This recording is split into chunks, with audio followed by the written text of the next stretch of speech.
Assalamualaikum warahmatullahi wabarakatuh. Selamat pagi, salam sejahtera bagi kita semua. Perkenalkan, nama saya Lutfiatul Zahroh dengan NIM 2019-20182. Pada kesempatan kali ini, saya akan membahas tentang apa yang ditugaskan, yaitu tentang kasus pidana anak. Di mana kasus ini terjadi pada seorang anak berusia 8 tahun bernama Bunga dengan seorang siswa yang baru duduk di bangku kelas 1 SMP, yaitu bernama Andi yang berusia 13 tahun. Berdasarkan duduk perkara, Andi dilaporkan oleh orang tua Bunga atas dugaan tindak pidana perbuatan cabul atau menyetubuhi anak di bawah umur sebagaimana diatur dalam pasal 81 ayat 2 Undang-Undang Perlindungan Anak.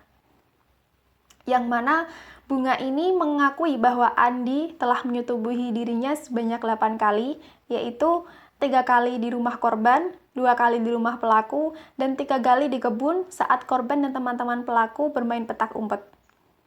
Pada kasus tersebut, termasuk suatu peristiwa pidana karena kasus tersebut memenuhi syarat-syarat peristiwa pidana, di mana terjadi perbuatan cabul menyetubuhi anak di bawah umur. Dan dengan dibuktikan dengan adanya laporan dari saksi atau orang tua korban yang memenuhi bukti hasil visum yang diajukan ke kepolisian.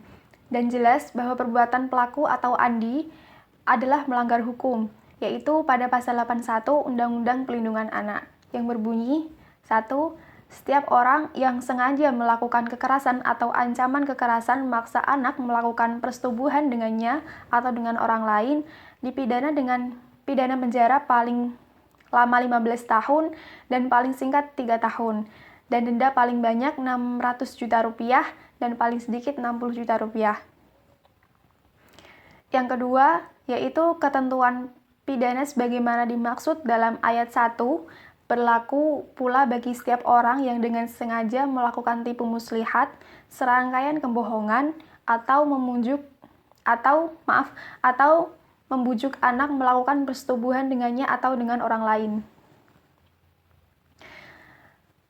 Pada kasus tersebut, yang dilakukan oleh Andi yang masih di bawah umur, maka proses hukumnya pun berbeda, yaitu dengan menggunakan ketentuan yang diatur pada Undang-Undang Nomor 11 Tahun 2012, yaitu tentang Sistem Peradilan Anak.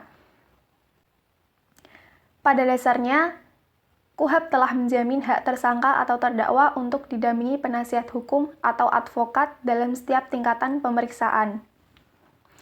Hal ini diatur pada pasal 54 KUHP yang berbunyi, guna kepentingan pembelaan, tersangka atau terdakwa berhak mendapat bantuan hukum dari seorang atau lebih penasihat hukum selama dalam waktu dan pada setiap tingkat pemeriksaan menurut tata cara yang ditentukan oleh undang-undang ini.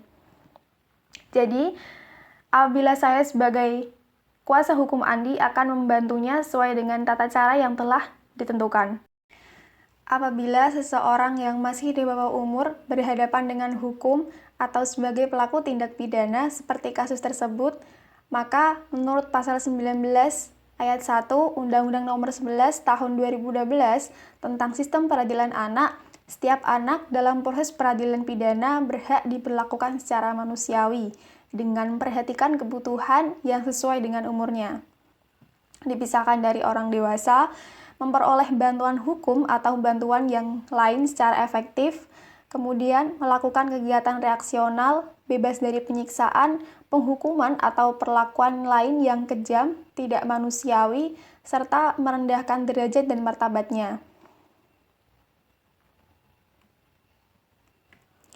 Kemudian, tidak dijatuhi pidana mati atau pidana seumur hidup, tidak ditangkap, ditahan, atau dipenjara, kecuali sebagai upaya akhir atau dalam waktu yang paling singkat, memperoleh keadilan di muka pengadilan anak yang objektif, tidak memihak, dan dalam sidang yang tertutup untuk umum, tidak dipublikasikan identitasnya, memperoleh pendampingan orang tua atau wali, atau orang yang dipercaya oleh anak, dan memperoleh advokasi sosial, memperoleh kehidupan pribadi, memperoleh aksesibilitas, terutama bagi anak yang cacat, memperoleh pendidikan, memperoleh pelayanan kesehatan, dan memperoleh hak lain sesuai dengan ketentuan peraturan perundang-undangan. Berikut pemaparan tugas yang saya sampaikan. Apabila ada tutur kata yang kurang berkenan, saya mohon maaf yang sebesar-besarnya. Saya Lutfiatul Zahroh, pamit undur diri. Sekian dan terima kasih. Wassalamualaikum warahmatullahi wabarakatuh.